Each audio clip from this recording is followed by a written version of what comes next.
아버지 감사합니다. 또 이렇게 저희들에게 또 비를 내려주시고 또 비를 통해서 하나님께서 창조하신 세계를 다스리시며 운행하시고 계심을 고백하고 또 찬송하기를 원합니다. 우리의 삶의 모든 작은 것들까지도 우리 주님께서 간섭하시고 또 우리들의 생각에는 우리의 뜻대로 되지 않는 것일지라도 그 모든 것이 하나님의 영원한 작정 속에 하나님의 섭리 가운데 있다는 것을 저희가 알게 하시고 하나님을 신뢰하며 주님께 맡기는 저희들 되게 하여 주시옵소서.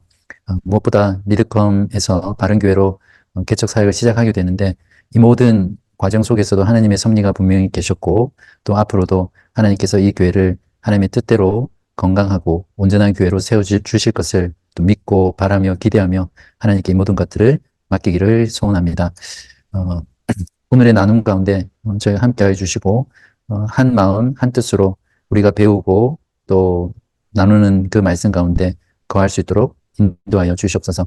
우리가 서로 더 사랑하고 이해하고 또 친밀해지는 것과 함께 우리가 주의 말씀 안에서 또 참된 교리 안에서 하나 되는 저희들 될 수 있도록 인도하여 주시옵소서. 이 모든 말씀 예수 그리스도 이름으로 감사하며 기도합나이다. 아멘. 제가 오늘은 주제가 교인의 자격입니다. 혹시 책 다 받으셨죠? 안 받으신 분 없으시고 읽어보신 분? 어떤 책 먼저 읽고 계세요? 노란 책 예배에 대한 부분. 그리고 이거 혹시 읽고 계신 분? 내용이 좀 어떠세요? 번역이 좀 매끄럽지 않아요. 약간 번역체. 저도 네. 저도 이렇게 보는데 안 그래도 제가 와이프한테 그 말 했었어요. 제가 이 영어 버전은 여기 들어있거든요. 근데 번역한 게 좀 진짜 우든 영어로 쭉 읽으면 더 속 시원할 것 같은 생각이 들어요. 아 그러시구나. 근데 어쨌든 굉장히 좋은 책이고요. 많은 신학자들, 목회자들에 의해서 추천을 받은 책이거든요. 아마 번역하면서 번역자를 좀 잘못된 것 같아요. 확실히 이 책은 저자가 직접 써서 너무 예배에 대한 철학이나 신학이나 역사를 아주 간결하게 잘 쓰신 것 같아요. 네, 그래서 오늘은 뭐 예배에 대해서도 앞으로 시작하면 쭉 여러 번 나누겠지만 지난번에 2주 동안 다뤘기 때문에 오늘은 이 교인의 자격에 대해서 우리가 시작하기 전에 꼭 알아야 될 부분이어서 좀 오늘은 따로 그룹 모임은 하지 않고요. 같이 그냥 진행하려고 합니다.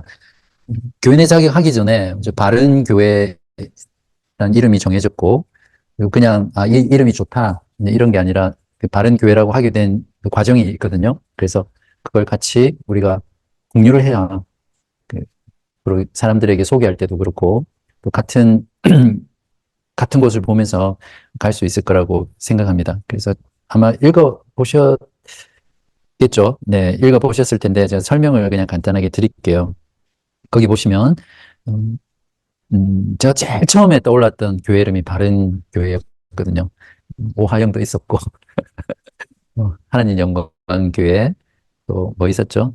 바이블 펠로십 교회 뭐 몇 개 있었는데 한마음 교회는 종황제님이 해주셨고 근데 바른 교회라는 의미를 정하게 된 거는 그 한글 성경에서 바른이라는 그 바른으로 번역된 단어들을 그러니까 그 바른에 해당하는 원어를 검색어를 넣어서 이렇게 돌리면 제 프로그램 안에 다 그게 요즘은 다 되거든요. 그 돌리면 주로 곧다, 그러니까 직진, 스트레이트, 옳다, right, 신실하다, faithful, 건전하다, healthy, sound 이런 의미를 번역할 때 다 바른으로 번역을 했거든요. 그래서 바른 길 교회 이렇게 하려고 하다가 조금 전에 누가 그랬는데 이름이 두 자로 이렇게 형용사로 연결되면 별로다. 이제 그런 말도 있고 또 저는 길보다는 바른이라는 걸 더 강조하면 좋겠다 싶어서 이제 바른 교회라고 그렇게 이름을 그러니까 후보로 처음에 이렇게 정하게 됐습니다. 자, 그러면 여기서 어떤 길이 바른 길인가? 즉 길이 참 많잖아요, 세상에는. 특히 신앙생활 할 때도 길이 많은데 어떤 길이 바른 길인가 그걸 우리가 알아야 되는데 여호수아서 1장에 보면 모세가 죽은 후에 여호수아를 다시 새로운 지도자로 세우시고 모세를 통해서 세웠죠. 그리고 여호수아에게 직접 말씀을 하십니다. 가나안 땅을 정복하기 전에 그때 두려워하지 말고 강하고 담대하라라고 하면서 그 어떤 길을 가야 될 건지 거기 설명을 하거든요. 그래서 여호와께서 모세에게 명령한 모든 율법을 다 지켜 행하면서, 그러니까 하나님이 모세에게 지키라고 명령한 이스라엘 백성들에게 명령한 그 모든 율법을 다 지켜 행하되 우로나 좌로 치우치지 말고 하나님의 그 주신 말씀을 바라보며 순종하고 나가라. 이제 그렇게 명령하십니다. 그 길이 이제 살 길이죠. 살 길이고 형통이 보장된 길이라고 설명하고 있는데, 이 길이 고든 길, 옳은 길, 건전한 길. 그래서 이 길을 이제 우리가 추구해 나가야 될 바른 길로 이해하면 되고요. 결국 구약 시대 때 성경이 완성되기 전에 이스라엘 백성들에게 주어졌던 하나님의 모든 말씀은 지금 우리들에게는 어떤 거죠? 성경 전체를 말하죠. 그러니까 하나님께서 예수 그리스도를 통해서 우리에게 말씀하신 모든 거죠. 그래서 이 길은 성부, 성자, 성령, 삼위 하나님의 모든 말씀. 그래서 마태복음 28장 18절에서 20절에도 그 말씀 나오잖아요.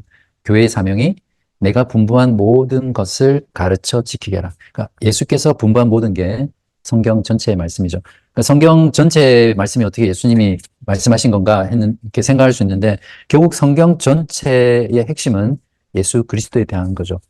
그래서 구약 모든 말씀도 궁극적으로는 예수 그리스도를 통해서 하나님 아버지와 성령을 계시하시는 하나님의 말씀이죠. 그런 면에서 신약의 그리스도인으로서 우리가 성경 전체의 말씀을 바르게 알고 배우고 그 말씀을 따라 순종해 가는 길이 바른 길이다. 그렇게 이해하시면 됩니다. 그래서 하나님께서도 말씀하셨지만 그 길이 형통한 길이고 형통한 삶입니다. 우리가 보통 형통하다 이러면 어떤 이미지를 떠올리세요? 돈, 그죠? 좀, 맞아요. 예. 경제적인. 네네. 맞습니다. 그래서 구약적인 의미에서는 그 말이 맞죠. 그러니까 장수 오래 살고, 자녀들 많고, 건강하고, 재산이 많은. 그건 이제 구약적인 의미로 복을 설명했기 때문에 형통이라는 걸 이제 그렇게 이해했지만, 이제 궁극적으로 신약에서는 예수 그리스도를 통해서 하나님의 뜻이 이루어지는, 그러니까 하나님의 교회와 하나님의 작정과 하나님의 구원 계획이 하나님의 뜻대로 이루어지는 그런 모든 삶들을 이제 형통한 삶이라고 이해를 하시면 됩니다. 이게 영어에 보면 prosperous, 번영하다 이런 의미보다는 succeed, 그러니까 어떤 목적과 계획이 있을 때 그게 그대로 성공적으로 성취되는 그 형통하다는 말의 어떤 원어적인 의미거든요. 그런 면에서 하나님의 영원한 작정과 계획이 뭡니까? 예수 그리스도를 통해서 하나님의 백성들을 불러 모으고 그 백성들과 영원토록 하나님 나라에서 거하는 그 임마누엘의 약속과 복들이 이제 결국 이루어지는 것이 형통이라고 볼 수 있죠.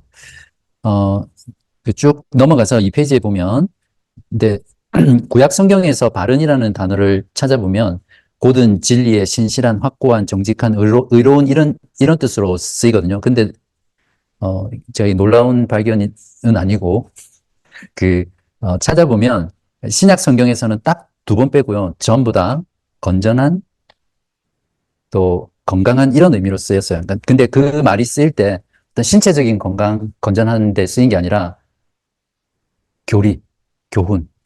한국 번역은 교훈이라고 되어 있는데 원어는 교리로 되어 있거든요. 사운드 독트린. 그러니까 말씀에 근거한 바른 교리를 쓰였어요. 7번에. 근데 그게 다 바른 말, 바른 교훈에 쓰였거든요. 그러니까 궁극적으로 그러니까 구약 성경에서 말하는 하나님이 말씀하신 그 길, 말씀을 지키고 순종하는 그 길은 결국 하나님의 말씀에 기초한 바른 교리를 우리가 따라서 살아가는 삶이다. 이렇게 볼 수 있습니다. 이제 그런 면에서 우리 바른 교회는 바른 말씀을 통해서 바른 교리를 배우고 그 교리를 따라서 순종해가는 삶. 그게 이제 실천적인 면에서 바른 교회가 가야 할 부분이죠. 거기 제가 한, 둘, 셋, 네 번째 패러그래프에 보시면, 자, 그러므로 우리가 걸어가고자 하는 바른 길은 바른 교훈이며, 바른 교훈은 바른 교리입니다. 그리고 사도들이 전하고 가르친 전통이고요.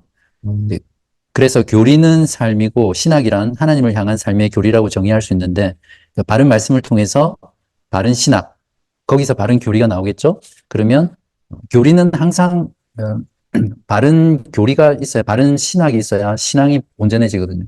그래서 바른 신학, 바른 신앙, 그리고 바른 신앙이 있을 때 바른 삶으로 이어집니다. 음, 그, 여러분, 교리라고 하면 좀 어떤 뉘앙스나 이렇게 이미지가 있으세요? 보통 교리라는 말 잘 안 현대교에서 잘 안 쓰는 편이죠. 교리. 자주는 안 쓰. 그죠? 그러니까, 이러면 이제 할 말이 너무 많은데, 어쨌든 넘어갑시다. 아무튼 교리라고 생각했을 때 교리를 어떤 지식적인 거, 신학자들이 하는 거라든지 뭔가 딱딱한 거로 이해하기 시작한 거는 굉장히 현대적인 일이거든요. 그래서 교리를 버리기 시작하는 거예요. 그러니까 오늘날 현대 교회를 진단해 보면 교회 안에 교리와 신학이 실종된 시대다 이렇게 평가를 하거든요. 근데 교리라는 거는 결국 여기도 정해 있지만 하나님을 향한 삶의 교리거든요. 그러니까 교리가 잘못되면 삶이 잘못됩니다. 반드시 그렇게 돼 있어요.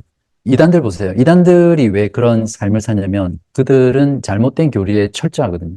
그러니까 그 잘못된 교리를 믿고 살아가니까 거기에 따라서 순종하면서 사는 삶은 결국 파괴적인 삶이 될 수밖에 없는 거죠. 그래서 교리는 삶이 되고요. 삶은 교리가 되게 돼 있어요.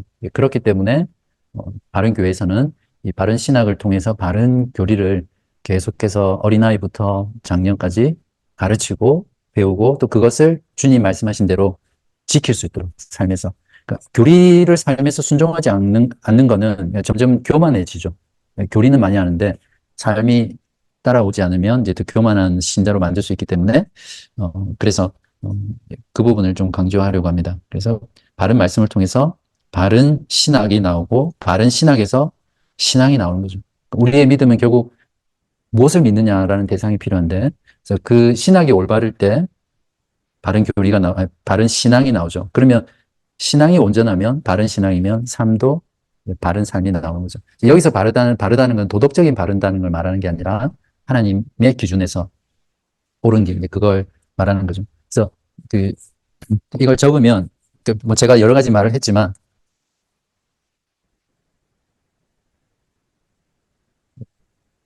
항상 교회는 바른 말씀이 센터거든요.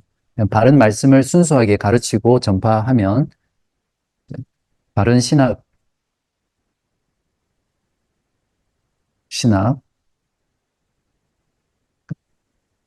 이렇게 쓰셔도 돼요. 바른 신학, 바른 신앙,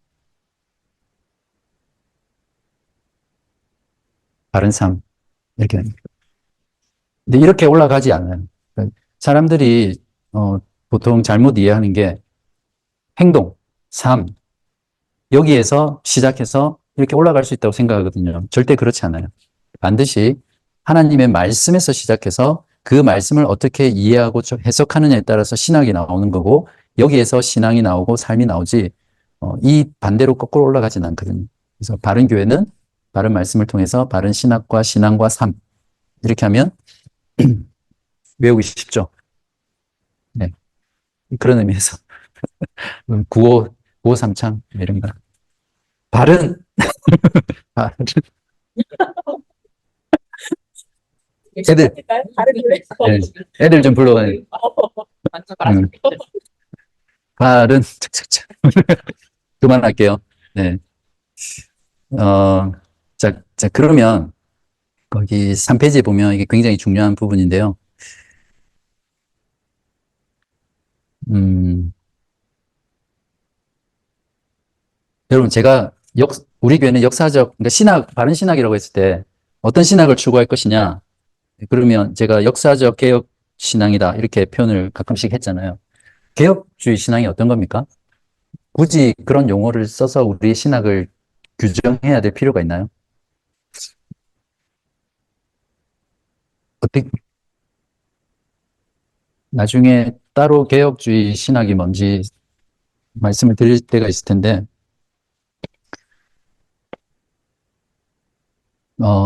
그러니까 하나님, 우리가 성경으로 돌아가자. 그래서 성경을 봐야지. 뭐 신학 그런 거는 다 어떤 교단이나 교파나 사람들이 만드는 게 아니냐 이렇게 생각을 하거든요. 근데 이제 거기에 굉장히 큰 함정이 있습니다. 모든 사람은 다 성경을 읽거든요. 심지어는 이단들도 오직 성경이에요. 솔라 스크립추라. 그들도 성경을 근거로 교리를 만들거든요. 신천지 보세요. 완전 전략이 그거잖아요. 성경 공부, 뭐 질문 좀 던져가지고 어리부리하게 대답하고 이러면 우리 좋은 성경 공부 있다. 그래서 그들의 목표는 일단은 성경 공부에 데려가는 거예요. 그래서 성경 공부에 나가기 시작하면 이제 이게 브레인 와시가 되거든요. 성경을 가지고 풀어요. 막 수수께끼 풀듯이 성경을 가지고 풀거든요. 그러니까 넘어가죠. 그냥 막 다른 막 어떤 신학적인 내용 가지고 막 이게 설득하기 위해서는 사람이 안 넘어가는데 보통 기존 교회에서는 성경을 그렇게 잘 안 가르치잖아요. 그러니까 진짜 나이스하게 또 논리적으로도 보이면서 성경을 가지고 그렇죠. 그러니까 우리는 오직 성경만 있으면 돼. 그거는 굉장히 큰 위험 요소라는 거죠. 그래서 중요한 거는 종교개혁의 본질은 뭐냐면 성경을 어떻게 해석하느냐의 문제였거든요. 중세 가톨릭도 다 성경을 통해서 교리를 만드는 거잖아요. 근데 로마 가톨릭은 성경보다 교회가 더 위에 있어요, 권위가. 그러니까 교회가 성경을 해석하는 권위가 있는 거죠. 근데 종교개혁은 아니다. 성경을 해석하는 거는 성령 하나님께서 교회를 통해서 해석하는 거다. 그렇게 해서 종교개혁의 핵심은 성경 해석이에요. 그러니까 성경을 바르게 해석하는 거죠. 그러니까 신학이라는 거는 결국 뭐냐면 성경을 어떻게 해석하느냐의 문제예요.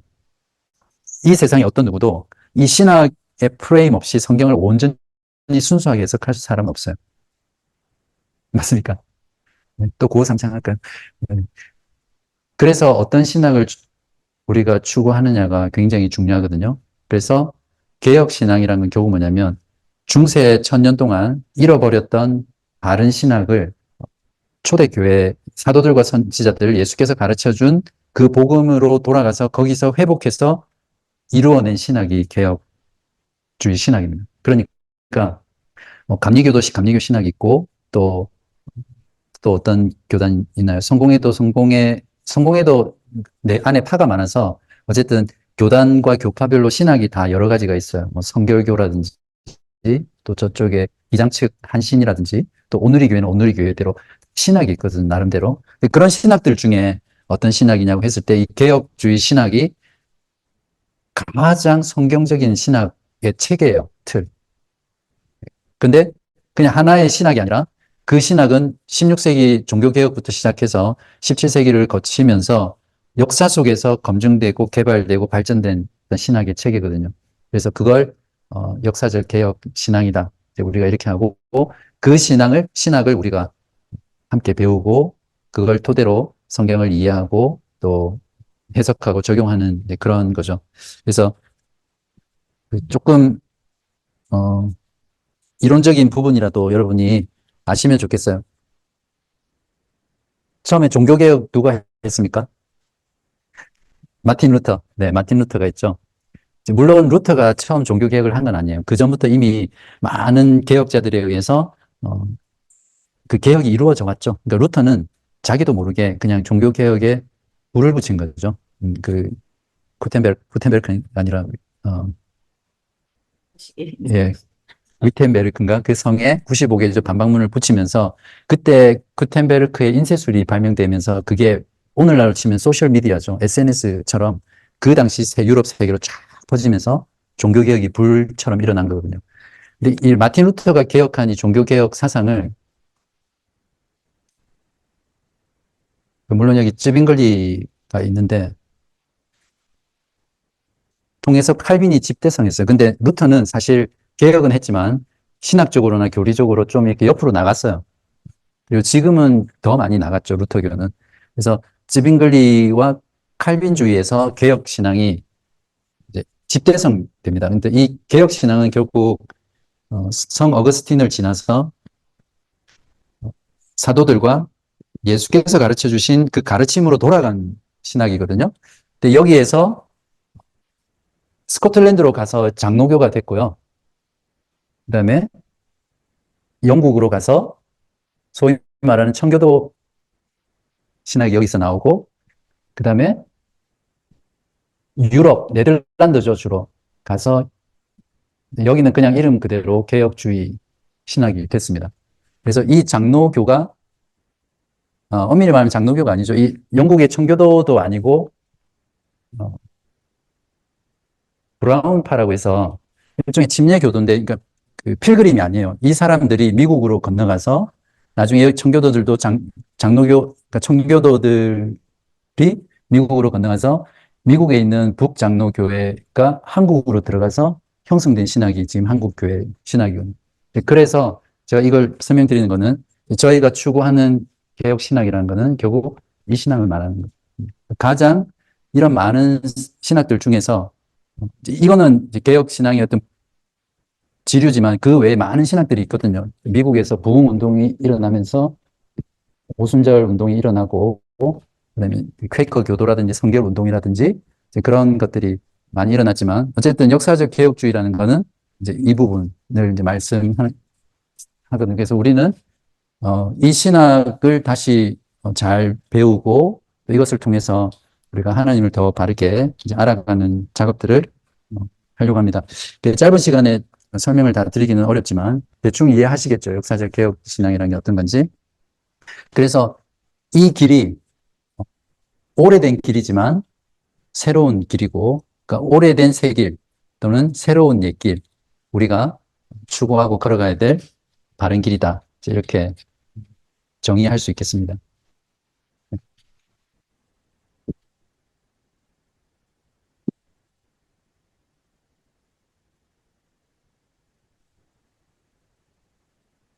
오시느라 고생했어요. 음.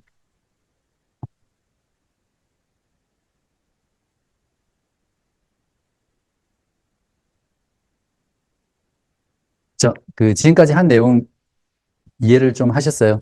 네.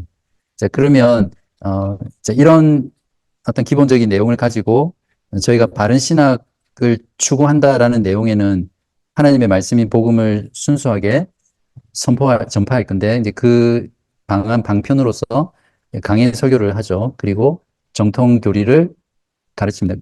주일 오후에는 특별한 이변이 없는 한 이 교리 공부를, 그러니까 그냥 단순히 교리가 아니라 이 역사 속에서 개혁 교회들이 남겨놓은 정말 탁월한 유산들을 공부해 나가는 거죠. 거기 보면 하이델베르크 교리문답, 벨직 신앙 고백서, 도르트 신경, 웨스트민스터 신앙 고백서 이런 것들을 우리가 주일 오후 때 체계적으로 배워 나갈 거고요. 근데 제가 하이델베르크 교리문답을 우리 교회에서 1년 동안 강의할 때 그때 들었던 교우분들의 여러분들이, 되게 많은 분들이 왜 지금 이런 공부를 했는지 너무 안타깝다, 그런 말씀을 많이 하셨어요. 그런 내용들을 이렇게 하나하나 배우면서 그분들이 20년, 10년, 15년, 30년까지도 신앙생활 하신 분들인데도 평생 신앙생활 하시면서 이런 말씀을 통한 바른 교리를 체계적으로 깊이 있게 배워본 적이 없으신 거죠. 그런 면에서 여러분들이 이런 공부들을 하시면 여러분의 신앙에 굉장히 많은 성장이 있을 거고, 특별히 다른 것보다 그 현재 개인적인 고백인데, 제가 이 개혁 신앙을 배우고 알게 되면서부터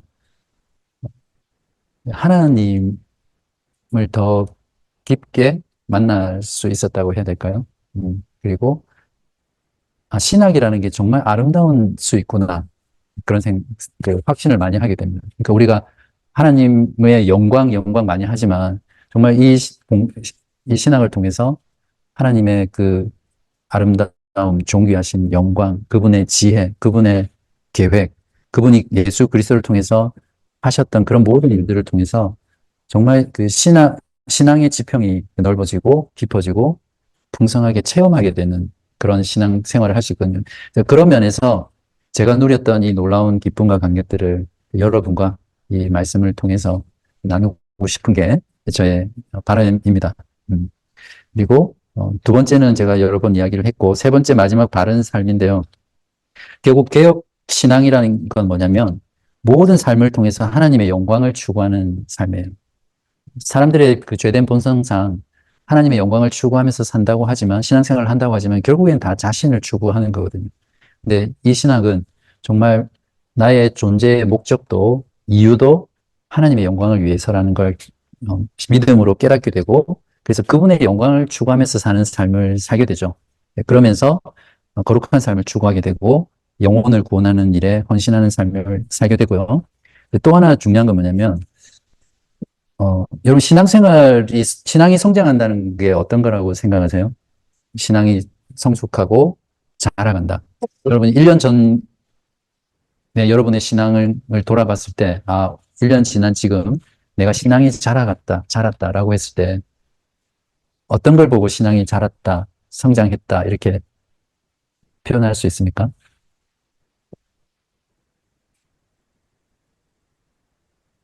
뭐, 형이상학적인 질문인가요? 우리 모두의 목표가 신앙이 자라는 거잖아요. 근데 1년 전을 돌아봤을 때, 나 신앙이 자랐다. 라는 걸 좀 이렇게 느낄 수 있는.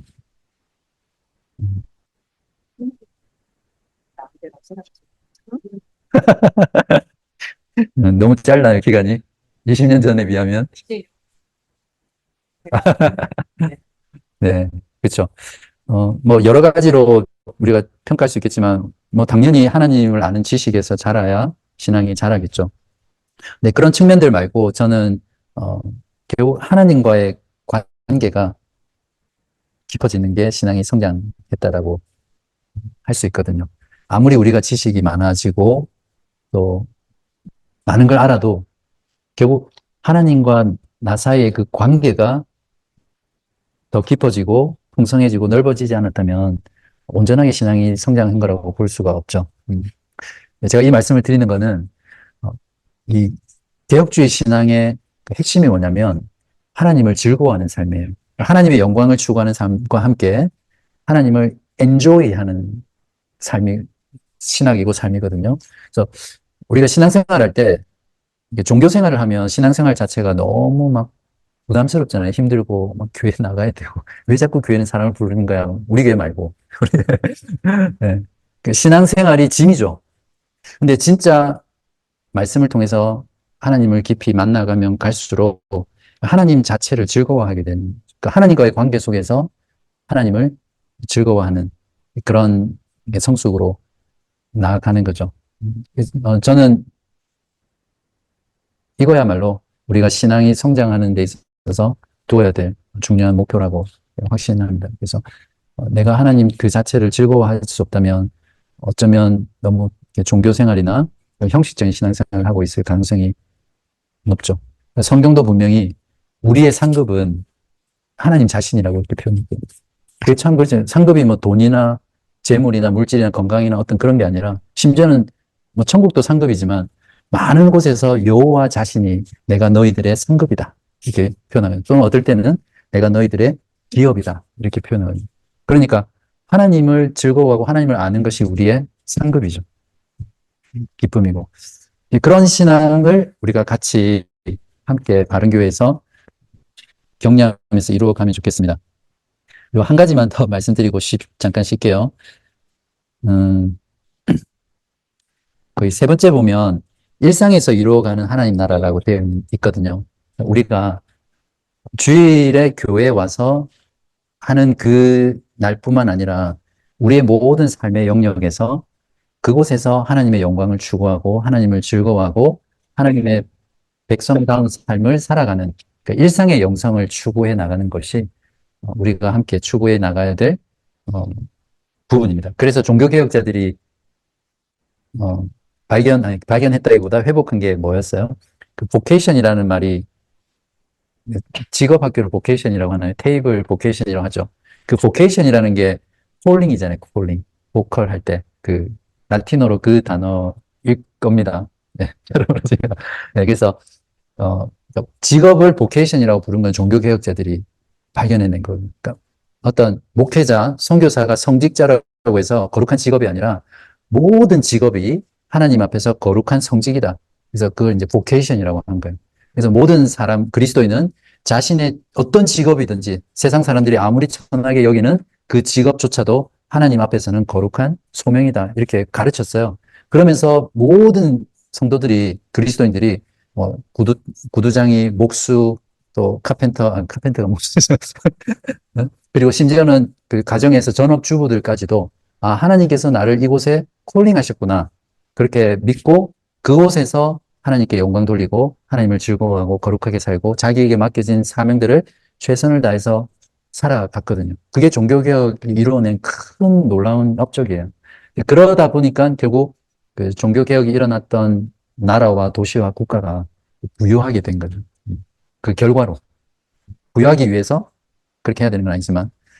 그런 면에서 저는 뭐 설교든 또 가르치는 부분에서 여러분의 일상 속에서 하나님의 나라를 이루어가는 그 일상의 영성을 추구할 수 있도록 좀 많이 격려를 하려고 합니다. 그래서 우리 주의자매님 지금 전업주부로 자녀를 양육하지만 그 자체가 하나님이 부르신 자리고 그곳에서 최선을 다해서 남편을 섬기고 자녀를 양육하는 게 하나님의 콜링이라는 거죠. 그래서 거기에 최선을 다하는 거예요. 아유, 진짜 이 애들 언제 다 키워가지고 나 좀 나만의 일을 해. 그런 게 아니라 지금 있는 그 자리가 하나님이 부르신 자리. 그곳에서 하나님의 자녀로 백성으로 그리스도인으로 최선을 다해서 하는 게 하나님께 영광이 되는 삶이다. 그런 신앙생활을 같이 추구하려고 합니다. 네, 제가 하다 보니까 또 흥분해가지고 했는데 잠깐 쉬고요. 우리 잠깐 쉬고 나머지 내용 할 수 있는 만큼 하고 기도하고 그렇게 마무리하면 좋겠습니다. 우리 잠깐 쉬죠. 네. 바른 교회 설명을 하느라 시간을 좀 보냈는데 교인의 자격 좀 보겠습니다. 일단 책을 꼭 읽어보시고요. 제가 책의 한 챕터 빼고는 중요한 부분은 다 정리를 했어요. 제가 박수 쳐야 됩니다. 제가 안 읽으세요. 여기 보면 스포가 아니에요. 아, 네네. 뭐 책 읽을 시간이 정 없다. 그러면 이거 자, 제가 전에도 말씀드렸던 것 같은데 바른 교회는 좀 교인의 자격을 좀 강화시키겠다 이렇게 말씀을 드렸어요. 이제 그거는 오늘날 현대교회의 현상이기도 하고 또 제가 저희 교회에서 9년 동안 목회를 하면서 늘 가졌던 좀 아쉬움 중에 한 부분이었어요. 저희가 지금 230명 현재 정기 출석자가 등록이 되어 있는데 주일 출석이 많으면 165명 또 이렇게 뭐가 있고 이러면 140명도 되고 그래서 한 평균 한 70% 정도 주일 출석을 하고 있거든요. 근데 어쨌든 거기 보시면 제가, 그렇게 이 부분을 좀 강조하려고 하는 중요한 이유가, 그 어떤 정확한 절차나 교인 자격에 대한 심사 없이 일정한 횟수만 출석하면 보통 교인이 되잖아요. 이제 그렇게 하게 되면 좋은 점도 있거든요.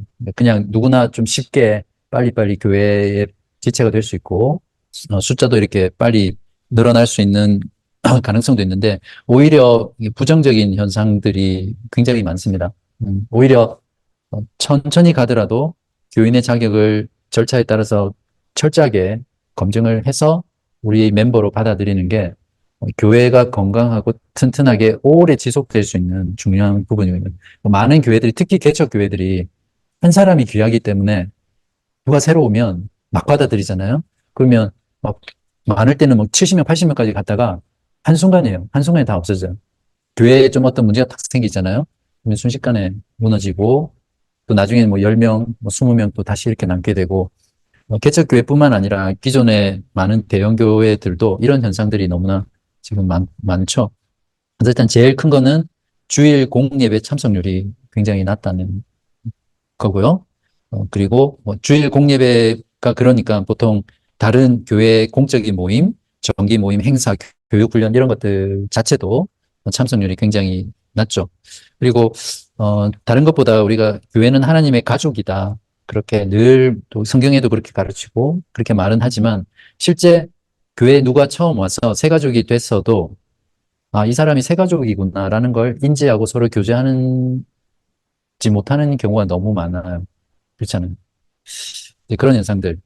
그 다음에 이거는 더 심각한데 교회를 그러니까 들어올 때도 그냥 뭐 당연히 제 발로 들어오지만 쉽게 들어오고 쉽게 멤버가 되고 그러다 보니까 나갈 때도 그냥 바람처럼 이렇게 사라지는 분도 계시고 그냥 교회 예를 들어서 설교를 듣다가 설교가 내가 생각하는 거 안 맞아 그러면 교회를 떠나고 또 누구와 관계가 어려워 그러면 또 교회를 떠나고 그냥 내가 선호하지 않는 부분이 보여. 힘들다 그런 교회를 떠나고. 이런 현상들이 기존의 교회에서도 많고, 또 우리 교회에서도 근데 솔직히 그런 케이스들이 가끔씩 또 있었잖아요. 그러니까 이게 어떤 하나님의 가족이라는 이런 공동체적인 그런 부분들이 굉장히 약화되는 면들이 많습니다. 어, 그래서 뭐 사실 참된 교회 세 번째 지표인 권징 사역이 제대로 시행되기 어려운 면들이 있죠. 그래서 뭔가 잘못된 부분을 권면하고 또 거기서 돌이키도록 이렇게 목회자와 리더들이 지도자들이 권면하면 그게 불편하니까 교회를 그냥 떠나죠, 보통. 그러니까 권징 자체도 안 되고 또 반면에 이제 그러다 보니까 결국 그 교회를 섬기는 그룹들은 항상 소수의 리더, 또 소수의 사람들이 많은 사역들을 도맡아 하다 보니까 그 사역에 대한 그런 부담들도 굉장히 커지게 되죠. 이제 뭐 결론적으로는 어쨌든 성경적인 교회는 교인의 자격을 분명하게 하고 그 자격을 충족시켰을 때 심사를 통해서 받아들이는 게 성경적이다. 네, 그렇게 말씀을 드릴 수 있겠습니다. 그래서 저희가 이제 시작하는 교회인데 너무 교인 되는 게 어렵다, 힘들다. 이거 무슨 조직도 아니고 조폭 조직 손가락 하나 이렇게 막 하고 그래서 들어올 때는 근데 시키면 나가도 되겠네. 네. 근데 조폭들은 들어올 때도 어려워요. 그러니까 아무나 안 받죠. 네. 교회는 학교에 막 네. 아, 네. 어른 교회 막 어렸어. 어른 교회, 필터 교회. 네. 그 책에 보면 중요한 내용들이 굉장히 많은데 그 중에 몇 가지만 제가 짚고 넘어갈게요. 일단 예수 그리스도께서 국가도 세우셨고 교회도 세우셨다는 것. 그게 참 중요한 성경의 말씀이죠. 그래서 예수 그리스도께서 교회를 다스린다라는 측면에서 우리가 교인의 자격을 이해하고요. 이제 그런 면에서 지역 교회라는 곳은 그리스도께서 이 땅 가운데 세우셨기 때문에 이 땅의 가장 높은 권위로 주님께서 교회를 세우셨다는 거죠. 이제 그게 지역 교회입니다. 성경에 보면 성경에 교인의 자격이라는 말이 어디 있냐 이렇게 질문을 할 수 있는데 우리가 성경에서 멤버십이라는 단어를 찾으면 안 나오죠. 근데 교회를 비유하고 은유하는 표현들 있잖아요. 가족, 양떼, 성전, 포도나무, 하나님의 자녀, 백성, 형제, 자매 이런 것들을 찾아보면 성경 전체가 다 교인의 자격에 대해서 말하고 있는 거죠. 이 조나단 이 저자가 조나단 리먼 이분이 참 좋은 비유를 들었어요. 지역 교회를 어떻게 비유했냐면 대사관의 비유를 했어요. 읽어보시면 좀 공감하셨을 것 같은데 그러니까 대사관이라는 곳은 한 나라를 다른 나라 안에서 대변하는 기관이잖아요. 그러니까 우리도 교회 지역 교회는 하나님의 나라, 궁극적으로는 역사의 종말 예수님께서 재림하셨을 때 완성될 그 하나님 나라를 지금 현재 이 땅에서 대변하는 곳. 우리의 왕이 누구이며 백성은 누구이며 우리가 어떻게 다스려진다라는 그러니까 역사의 종말에 있을 그 완성될 그 교회 하나님의 나라를 지금 이 땅에서 대변하는 대사관이 지역 교회다. 그러니까 당연히 그 나라의 자격, 국민의 자격, 소속 이런 것들을 좀 철저히 하는 게 성경적이겠죠. 어, 그래서 그 제가 정리한 노트를 보시면 이 책을 읽는 것보다 더 쉽게 이해가 되실 거예요. 일단 정리를 해 놓으시고요. 거기 6번에 보면 그래서 5번의 지역교회 기능을 뭐라고 정의를 하고 있냐면 자, 예수 그리스도를 고백하는 자들, 그 믿음을 고백하는 자들 중에서 진짜와 가짜를 구별하는 게 지역교회의 역할이라는 거예요. 그래서 세상 사람들이 하나님의 백성들의 참된 모습을 통해서 예수 그리스도와 복음이 정말 진짜라는 걸 알 수 있게 하는 역할이 이제 지역교회죠. 그러니까 지역교회의 교인으로 받아들일 때 진정한 믿음의 고백이 없는 사람을 그냥 무분별하게 받아들이면 이런 대사의 기능들을, 대사관의 기능들을 할 수 없겠죠. 이제 그런 면에서 지역교회는 참여하는 것이 아니라 순종하는 것이다. 이렇게 우리 생각을 좀 바꿔야 되죠. 우리는 보통 교회는 내가 선택하고 내가 교회를 참여한다 생각하는데 그것이 아니라 우리가 국가를 선택해서 우리가 참여하는 게 아니잖아요. 그냥 국가 정부라는 권력의 권위에 우리가 순종하는 것처럼 지역교회도 그리스도께서 이 땅 가운데 권세 있게 세우신 권위 있는 기관이기 때문에 참여하는 게 아니라 순종하는 곳이 지역교회다. 그래서 내가 그리스도를 믿기로 선택했다면, 즉 믿음을 가진 그리스도인이라면 반드시 그리스도인들도 함께 선택해야 된다는 거죠. 자, 그 다음에 이제 저자는 신약 성경에서 교인의 자격을 말하고 있는 부분이 어떤 부분인지를 신약 성경을 훑으면서 쭉 증거하고 있거든요. 그 부분은 제가 넘어갈게요. 읽어보시고요. 어쨌든 결론적으로 신약 성경은 교회의 교인의 자격에 대해서 너무나 강력하게 분명하게 말하고 있다. 이걸 성경 본문을 해석하면서 그 근거로 들고 있습니다. 그래서 그 성경을 근거로 우리가 교회의 교인됨이 왜 필요하고 어떤 건지, 또 어떤 사람이 교인이 될 수 있는지, 그런 것들을 살펴보자는 거죠. 그 중에 신약 성경이 일괄적으로 보여주는 주제 중에 네 번째를 보시면 11페이지인데요. 그리스도인은 공식적으로 모일 때 특별한 능력과 공동의 정체성을 소유하는 것이고요. 그다음에 이게 중요합니다. 그리스도인의 삶의 첫 단계는 항상 신약 성경은 세례였다는 거죠. 예수님께서도 모든 족속을 가서 모든 족속을 제자로 삼아 아버지와 아들과 성령의 이름으로 세례를 주라고 세례를 명령하셨는데, 신약 성경에도 보면 항상 예수를 믿고 회개와 믿음을 통해서 예수를 믿은 자의 그리스도인의 삶의 단계는 세례였다는 거죠. 사도행전 2장, 또 2장 41절에도 다 믿은 사람은 세례를 받았다, 세례를 받았다, 세례를 받았다, 이렇게 표현하고 있거든요. 자, 종합 소결론. 그러므로 그리스도인이 된다는 것은 교회에 속한다는 것이다. 그래서 믿고 회개한 뒤에 교회에 나가지 않는 자는 그리스도인입니까? 아닙니까? 그리스도인일 수가 없죠. 이제 그런 면에서 제가 그냥 코멘트를 달았는데, 교회 안 나가는 성도를 가난한 성도라고 그러잖아요. 그러니까 교회 안 나가는 사람을 성도라고 부르기 어려운 거죠. 예. 그리스도인이라고 할 수도 없고. 이제 그런 면에서 온라인 교회라는 말 자체가 어떤 코로나나 이런 것들로 인해서 일시적으로는 허용이 될 수는 있지만, 이런 지역교회, 성경이 말하는 지역교회의 본질을 보면 성경적이지 않다 할 수 있죠. 그리고 나 예배에서도 다루겠지만, 그, 우리가 교회로 모여야 되는 정말 중요한 이유가 성찬에 참여하는 거거든요. 근데 이제 그런 예배의 중요성에 있어서 성찬이 필수라고 보면 온라인으로 교회를 모인다. 이거는 아주 비성경적인 요소들, 불완전한 교회론이라고 볼 수 있습니다. 이제 그 다음에 교회란 무엇이고 교회의 교인이란 무엇인가를 좀 정의를 해야 되는데, 지금 시대에 저도 그렇고 여러분도 그렇고 제도라는 걸 좀 싫어하시죠? 형식이라는 걸 좀 싫어하죠. 그리고 교회 안에 지도자가 있고 감독이 있고 직분자가 있고 이런 걸 좀 싫어하시잖아요. 저만 그런가요? 아, 좋아하세요? 네. 그래서 좀 카리스마를 좋아하시는.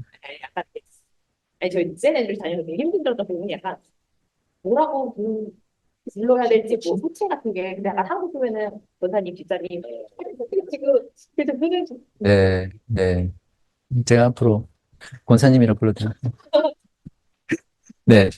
네, 물론 이제 잘 말씀하셨어요. 장로, 집사, 권사 이런 게 이제 제도적인 교회 직분이죠. 어쨌든 교회라는 거는 유기적인 기관이고 또 제도적인 기관이라는, 그러니까 예수님께서 세우신 교회는 유기적인 면보다는 제도를 세우셨어요. 마태복음 16장, 18장에 보면 내가 베드로의 고백에 내가 베드로 너 위에 내 교회를 세운다고 했을 때 그거는 베드로라는 사람 사도죠. 감독이죠. 그리고 그 사람의 고백, 신앙 고백, 그런 제도 속에서 그리스도께서 교회를 세웠다는 걸 볼 수 있습니다. 지금 그런 내용들이 책에 있는데, 아무튼 교회는 유기적인 면, 성전, 또 하나님의 가족, 한 몸, 이런 유기적인 의미도 있지만 감독과 장로와 집사와 권사는 없어요, 성경에.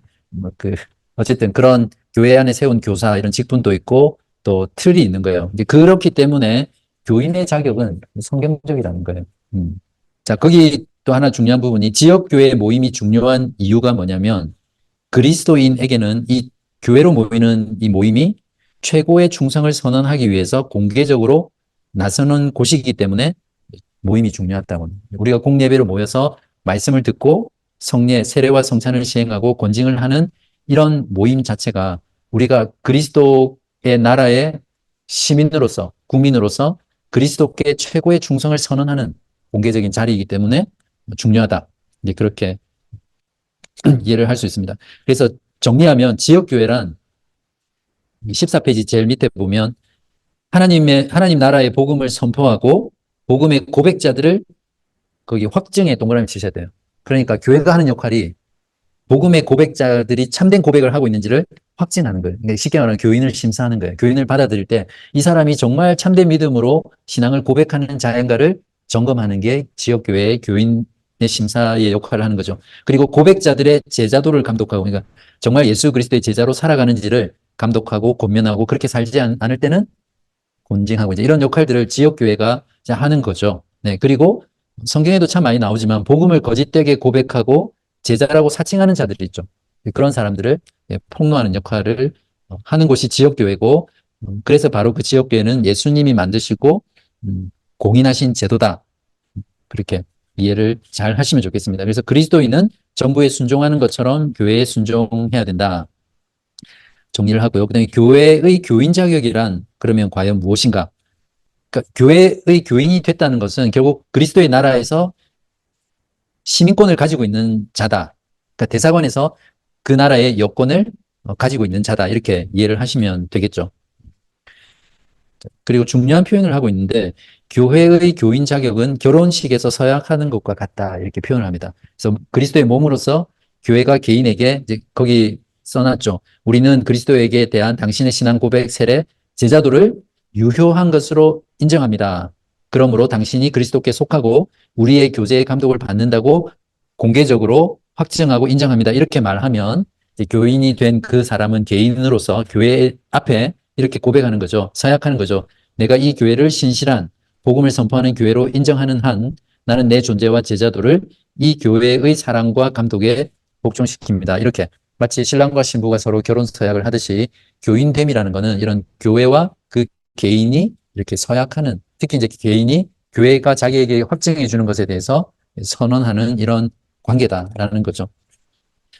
그래서 나중에 저 뒤에 하겠지만 정교인의 자격을 갖추고 또 소정의 과정을 마치 수료한 사람들이 저는 이 교회에서 정교인으로 신앙생활을 하고 싶습니다. 그 신청서를 내잖아요. 그러면 그걸 이제 우리 교회는 당회가 없으니까, 장로가 없으니까 이제 운영위원회에서 그 사람의 정교인을 받아들일지 말지를 이제 심사하는 거예요.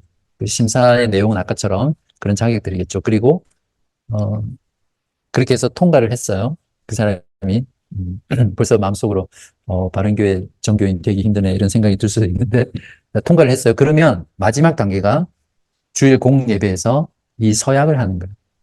근데 한국에도 좋은 교회들이 그냥 쉽게 정교인으로 받아들이지 않고 이런 과정을 통과해서 마지막에 정교인으로 받아들여지면 교회에서 그다음에 주일 예배 때 서약을 하는 거죠. 정교인으로서. 그런 과정을 도입을 하려고 합니다. 혹시 반대하시는? 색깔에서 하는 거랑 비슷한. 성당요? 아, 그래요. 네네네. 네. 맞아요. 예. 이제 그런 면에서는 가톨릭은 철저하죠. 네. 회원에서. 근데 생각해 보세요. 가족 공동체인데 아무나 받아들일 수 없잖아요. 그죠? 그래서 나중에도 나오겠지만 우리와 신앙 고백이 같아야 되고 회심한 자야 되고 세례를 받아야 되고 이런 조건들이 있죠. 그래서 또 우리 교회에 준비한 새가족반을 마치고 그 다음에 신청했을 때 이 사람이 정말 우리와 같은 공동체의 가족이 될 수 있는지를 우리가 심사를 해야겠죠. 그러고 받아들이는 게 그래서 일단 저희가 먼저 이런 내용들을 공부하고 성경적으로 바탕으로 이해를 하고 공감을 해야 또 앞으로 오시는 분들이 그렇게 잘 순종할 수 있을 겁니다. 제가 실제로 전에 개척교회 할 때 이게 개척교회를 딱 하잖아요. 그러면 진짜 꾼들이 있어요.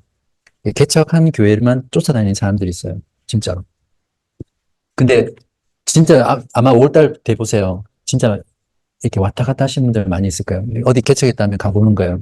그리고 막 메뚜기라고 표현하는데 막 이렇게 교회 옮겨 다니면서 그 교인 자격의 기준을 보면 누가 교인이 되는가? 제일 중요한 거는 그리스도인들이죠.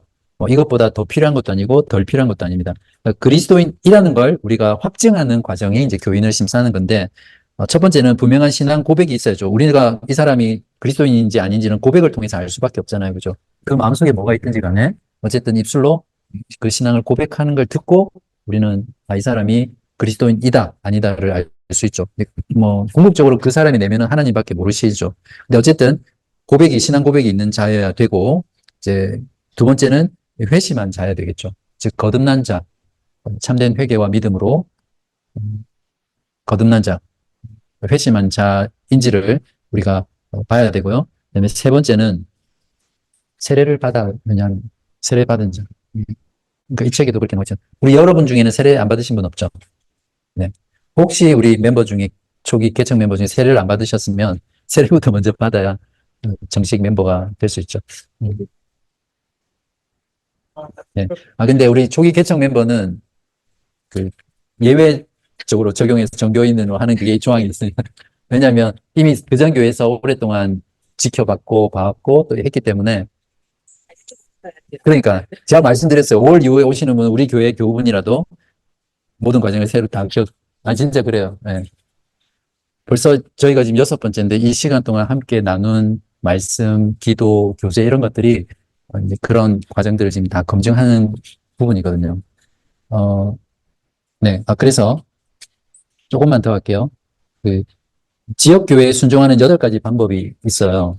그 책에 보면 나와 있는데, 일단 공적으로 순종해야죠.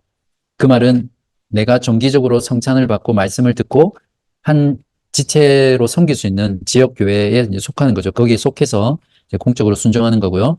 두 번째는 신체적으로, 지리적으로 순종하는 겁니다. 그러니까 지역교회에 순종한 8가지 방법 중에 두 번째인데, 이제 그리스도인은 자신의 지역교회에 신체적이라는 건 말 그대로 그 모임에 물리적으로 가는 걸 말하죠.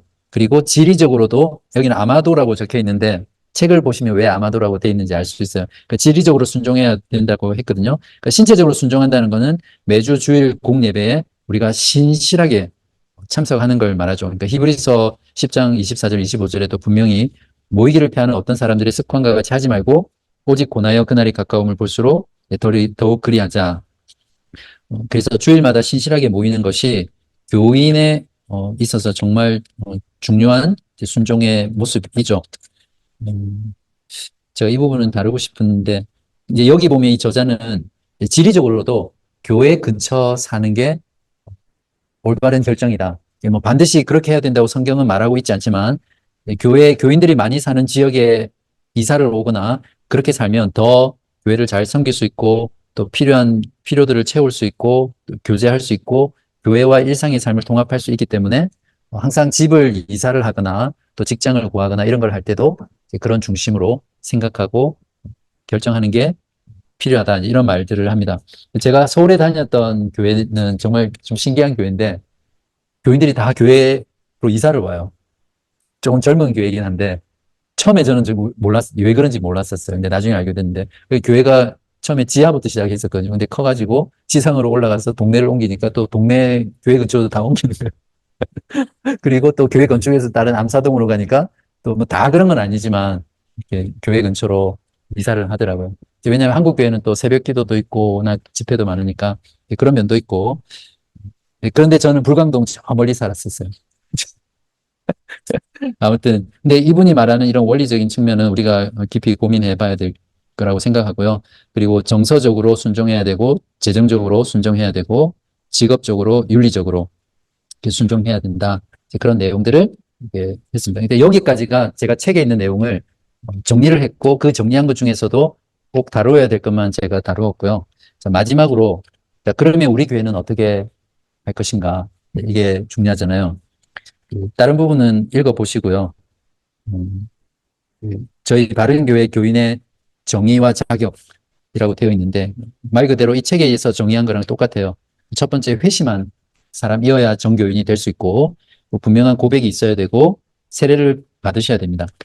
그래서 이걸 전제로 정교인의 자격은 회심했고 세례교인 또는 입교한 교인, 유아 세례를 받았으면 입교를 해야 성인이 됐을 때 입교를 한 교인이어야 되고요.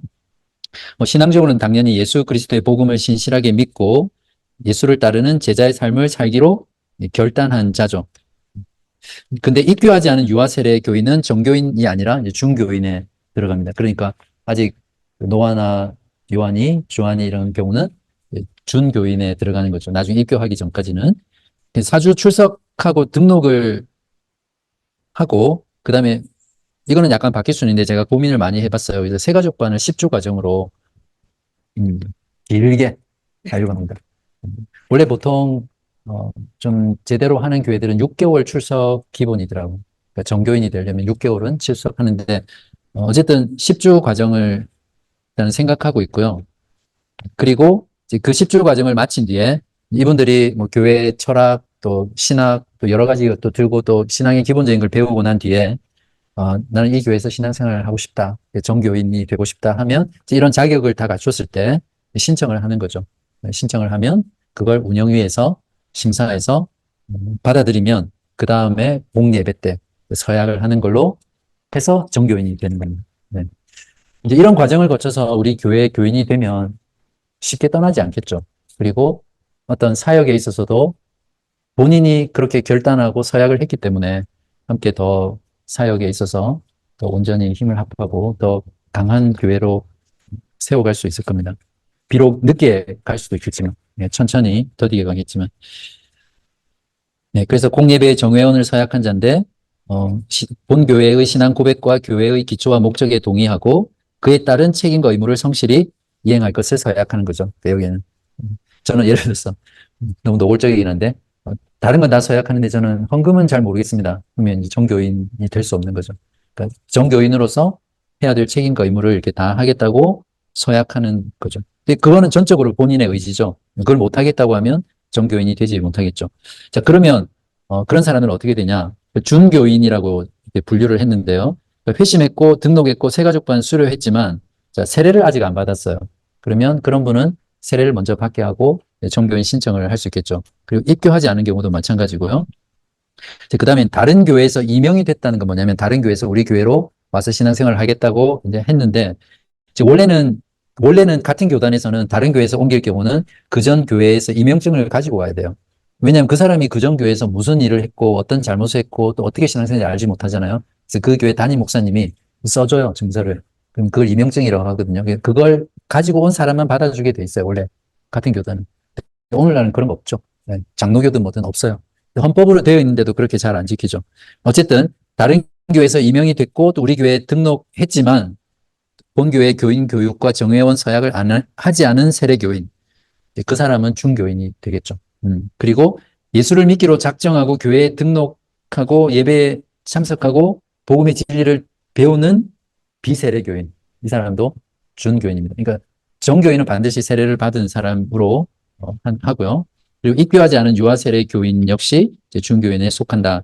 자, 그 외에는 그냥 이제 교회 등록하지 않고 3개월 이상 출석한 사람은 정기 출석 회원으로 분류를 하고요. 이분도 그냥 너무 시간이 6개월 이상 아니면 이렇게 등록하지 않고 그냥 교회만 나올 경우는 우리가 잘 권면해서 어떤 그 다음 단계를 밟도록 해야 되겠죠. 네, 그 외에는 손님입니다.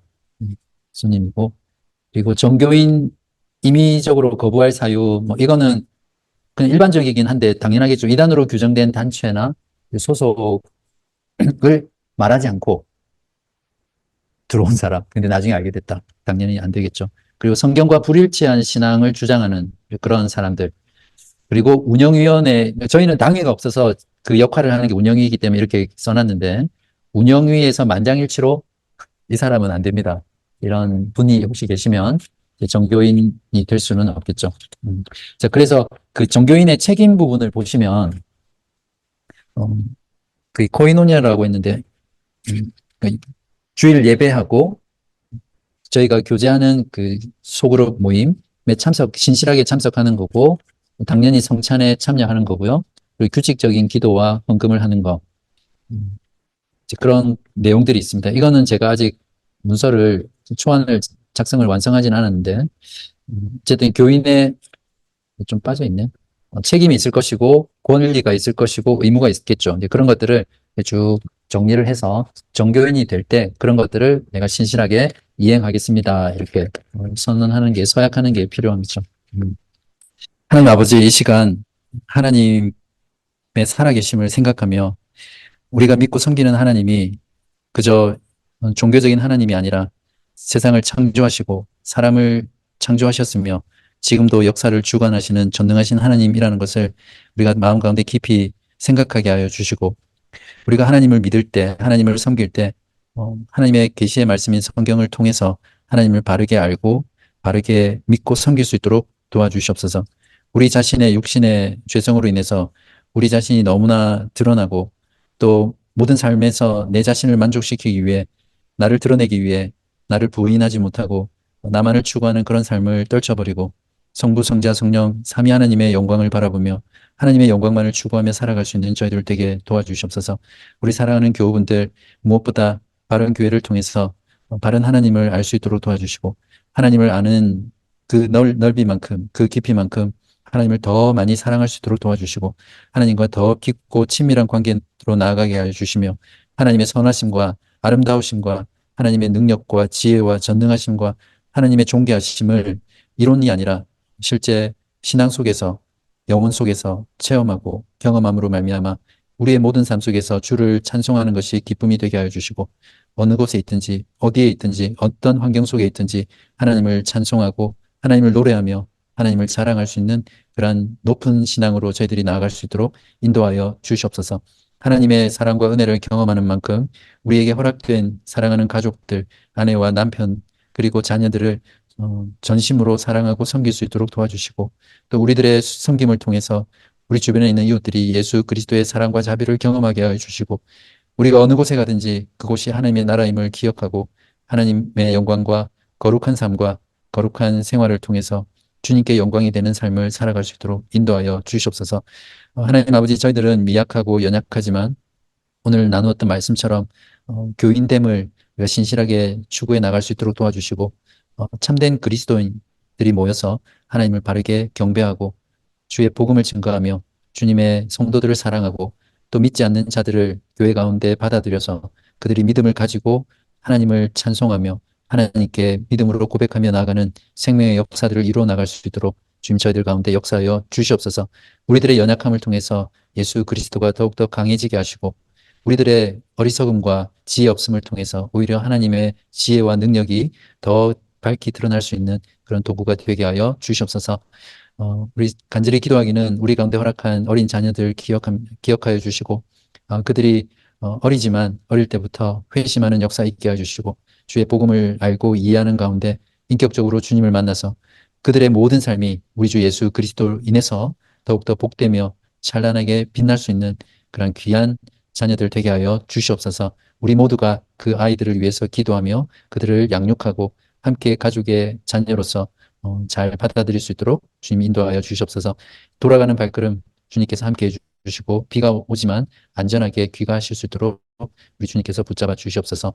오늘도 우리 가운데 함께하여 주신 예수 그리스도의 이름으로 감사하며 기도하옵나이다. 아멘. 수고하셨습니다.